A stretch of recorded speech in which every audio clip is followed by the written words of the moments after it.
Então, sou geógrafo, estou estudando em Jakarta há mais de 20 anos, com diversos assuntos e em diversos bairros. Então, Renato já falou sobre essa ideia de apresentação. Então, ele me convidou para falar aqui sobre a gentrificação em Jakarta. E depois de 2 dias, eu voltei para a dia falando que era uma ótima proposta, mas que de qualquer maneira que eu tentava de olhar Jakarta, não estava vendo gentrificação. Então, daqui apareceu a pergunta um pouco difícil: por quê? Por que Jakarta não poderia fazer parte deste clube de cidades globais onde tem gentrificação? Estaria muito melhor para falar também essas coisas. Uma pergunta um pouco difícil, porque é mais fácil de analisar porque tem uma coisa num lugar do que porque não tem essa coisa. Então, em Jakarta tem também muitas transformações urbanas, tem também esse movimento de pobres que vão para as periferias, etc. Então, nesta apresentação, queria estudar este contexto de transformações, onde a gentrificação poderia parecer ter um pequeno papel. Vou examinar processos que poderiam ser analisados como perspectiva, um olhar de gentrificação, para ver o que eles mostram das estruturas da cidade e, pelo contrário, o que Jakarta mostra da gentrificação ou da não gentrificação. Então, não vou voltar sobre as apresentações, não vou voltar sobre o conceito de gentrificação que nós vimos ontem, e com esses dois lados de gentrificação tradicional e de gentrificação global. E nessa gentrificação global, às vezes tem um problema, porque não vejo sempre a diferença como os processos de mudanças liberais ou neoliberais às vezes. Então, para examinar essas questões, vou organizar a minha apresentação em duas partes. A primeira, vou ver as transformações urbanas e as centralidades em Jakarta. Isso para contextualizar, não sei quantas pessoas aqui conhecem essa cidade, que é bem longe daqui, e analisar por que esta gentrificação mais tradicional não está acontecendo. Mas esse é um ponto de vista, e podemos discutir, com certeza. E na segunda parte, vou mudar de escala e analisar as transformações urbanas e as mudanças nos bairros centrais pelos despejos e as resistências contra esses despejos. Então, Jakarta, você tem uma foto de Jakarta aqui, onde você pode ver o Central Business District, não sei, o centro de negócios de Jakarta, um dos Central Business District, e aqui tem bairros de moradia que se chama, no contexto indonesiano, kampung, mais bairros tradicionais e mistos, vamos falar disso. Então, Jakarta é a capital da Indonésia, que tem na aglomeração 28 milhões de moradores, e nas limites da província de Jakarta tem 9,6 milhões de moradores. A aglomeração é sobre 3 províncias. Essa cidade que tem aqui, essa é um mapa, uma planta colonial dos anos 1930. Essa cidade, que se chamava Batavia no início, quando foi colonizado, tem 2 fundações. Em 1527, sobre a historiografia indonesiana, em 1617, sobre aquela colonial. porque nesse ano tinha a fundação de um forte holandês. Mas os dois foram no mesmo lugar, vou tentar mostrar, aqui. Aqui o Porto é uma cidade de Porto. É a primeira cidade colonial foi aqui, que foi desenvolvido num patamar colonial tradicional. Estava uma cidade dualista com os bairros europeus e os bairros indígenas. Mas no século XVIII tinha muitos problemas, porque é um meio ambiente muito úmido, tem canais, e tinha desenvolvimento de criações de peixes no norte.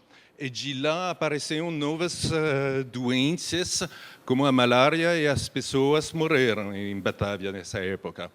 Daí, no início do século XIX, o governador dessa época decidiu de criar uma segunda cidade colonial, 8 quilômetros para o sul, que nós podemos ver aqui, com duas praças principais, bairros coloniais aqui, e em verde são os bairros indígenas, que você pode ver, não é natureza, são bairros indígenas, com diversas partes. No norte tinha clubes, hotéis, palácios. Neste lugar, no leste, tinha mais bairros militares.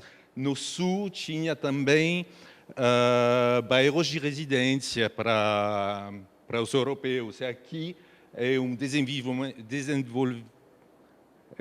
alutamento do início do século XX, do tipo de Garden City, como se vê nas muitas cidades. E a primeira cidade colonial foi um pouco derelita. Na independência, a independência da Indonésia tem duas datas, de novo, 45 para os indonésios, mas 49 para a independência oficial depois da guerra.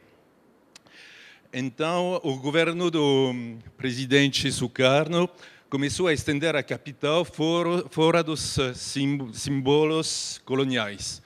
Batavia se chamava Jakarta e a cidade começou a se expandir.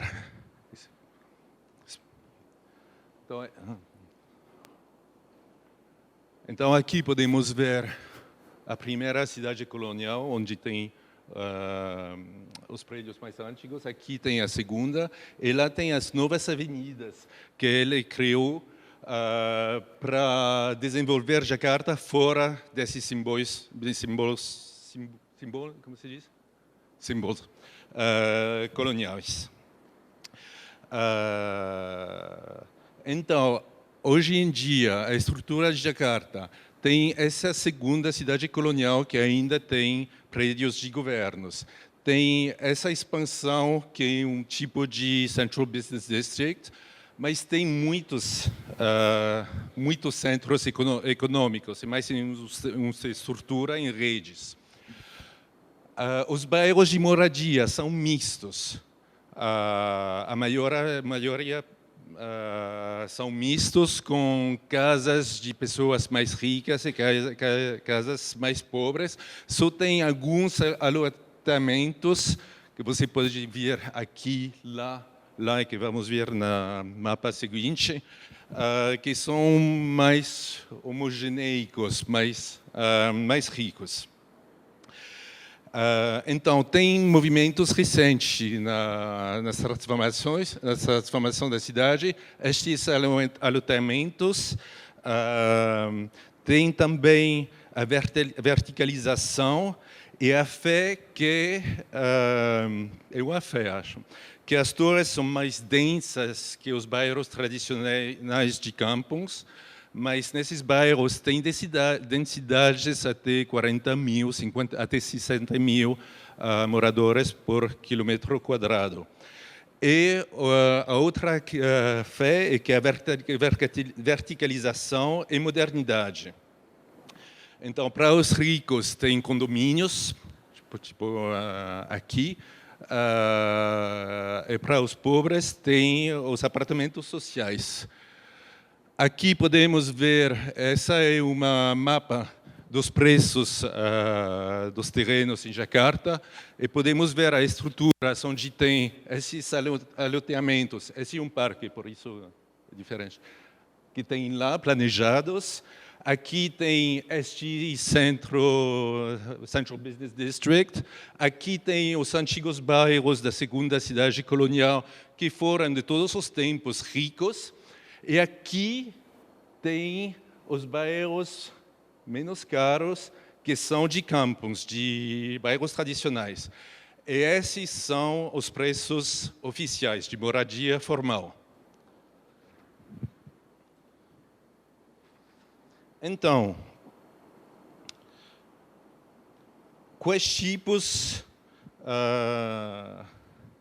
de fundações temos aqui para tentar ver uma gentrificação?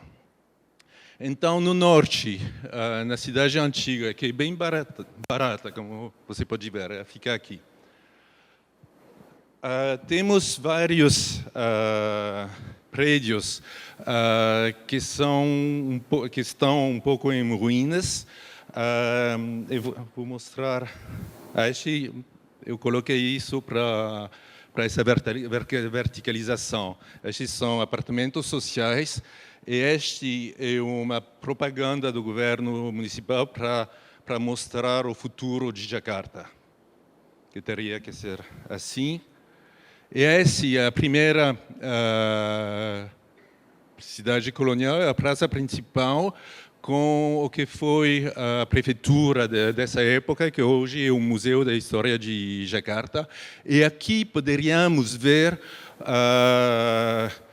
um tipo de gentrificação, acho, do lazer. Você pode ver que eles colocaram bicicletas com chapéus coloniais para as pessoas de várias cores para fotografar. Não tem carros desde 2016, não tem mais carros lá. Então, poderíamos ver uma tentativa de gentrificar essa praça pelo governo. E ao lado tem prédios de bancos também, que fizeram museus lá. Este é um movimento de 5 anos atrás também. Mas este bairro está ainda assim. Este tipo de prédios são 20 metros daquela praça. O ambiente deste bairro é mais assim do que o que você viu. Então, a pergunta é por quê? Então, este bairro no norte é um pouco difícil para morar, a água não está boa lá, tem muitas ruínas, tem também muitas casas antigas e a visão dessas casas antigas, que tem, embora elas estivessem vazias, eles têm também moradores. As pessoas acreditam que tem espíritos, fantasmas que moram lá. Então é um pouco difícil para limpar essas casas. Seguinte, nos bairros, dos segundos bairros antigos que nós tínhamos visto na segunda cidade colonial, foram sempre bairros ricos, então lá não temos gentrificação também no sentido tradicional. E para terminar com essa gentrificação e com as pessoas que poderiam ser gentrificadores, artistas, hipsters, todas essas pessoas, eles têm bairros também, mas são nos bairros de classe média que foram, de todos os tempos, bairros de classe média, nunca vieram para cá.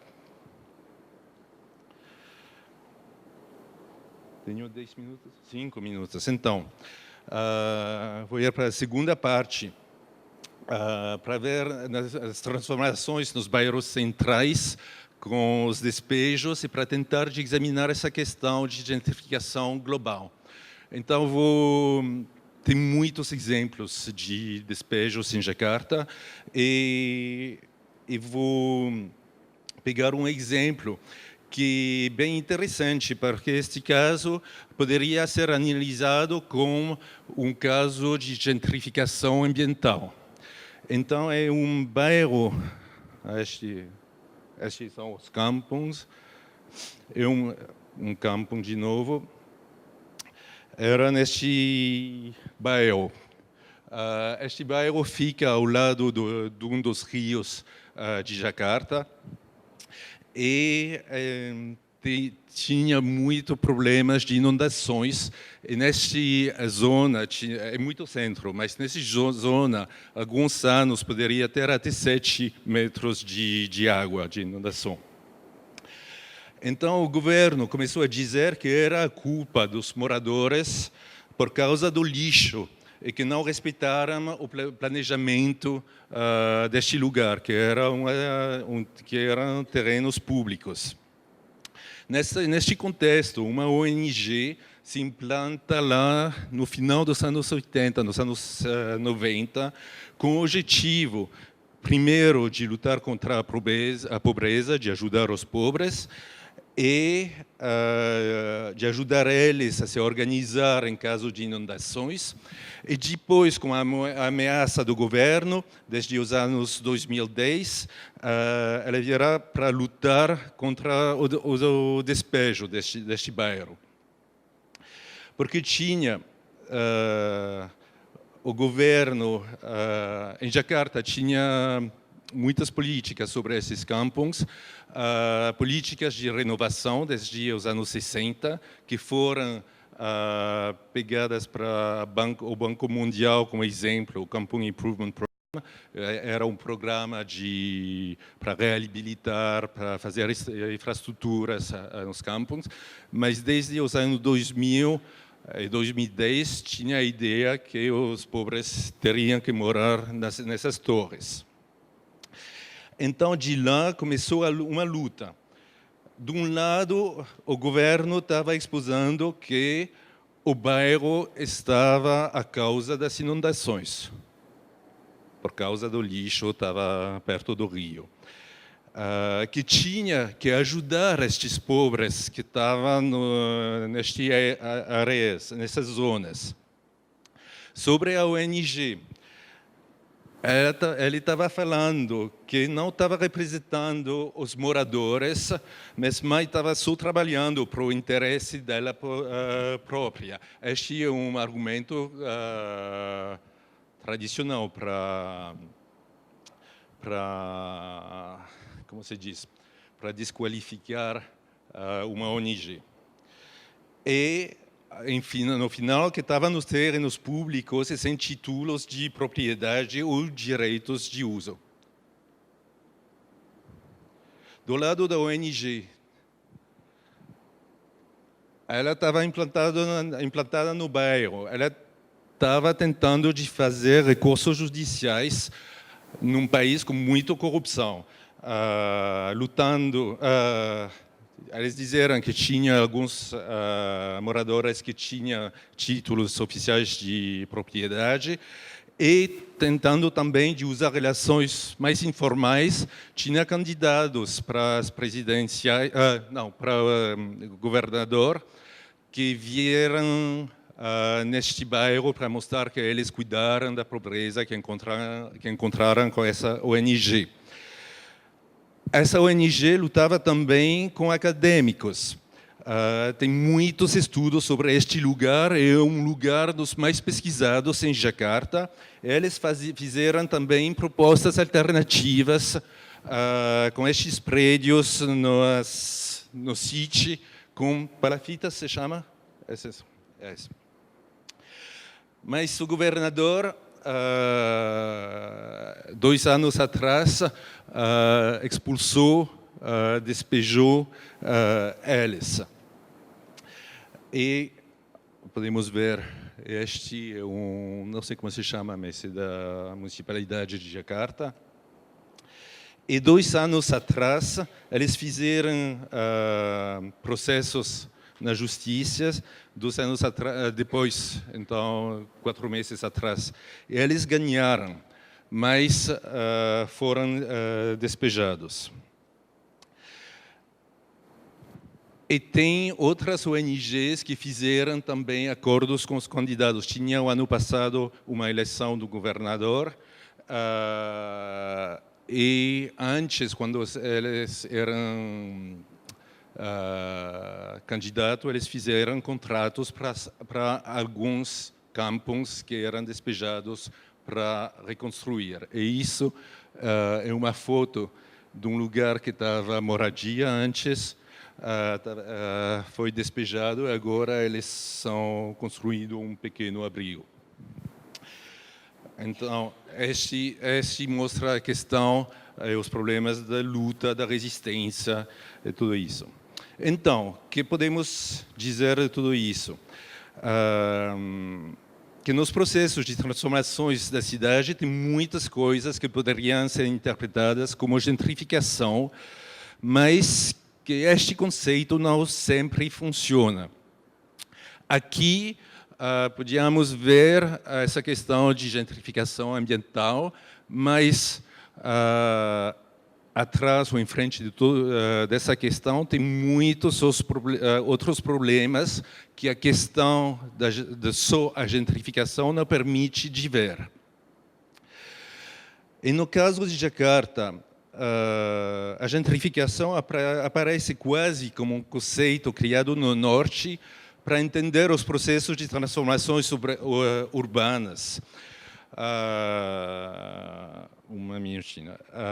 Urbanas no mundo inteiro.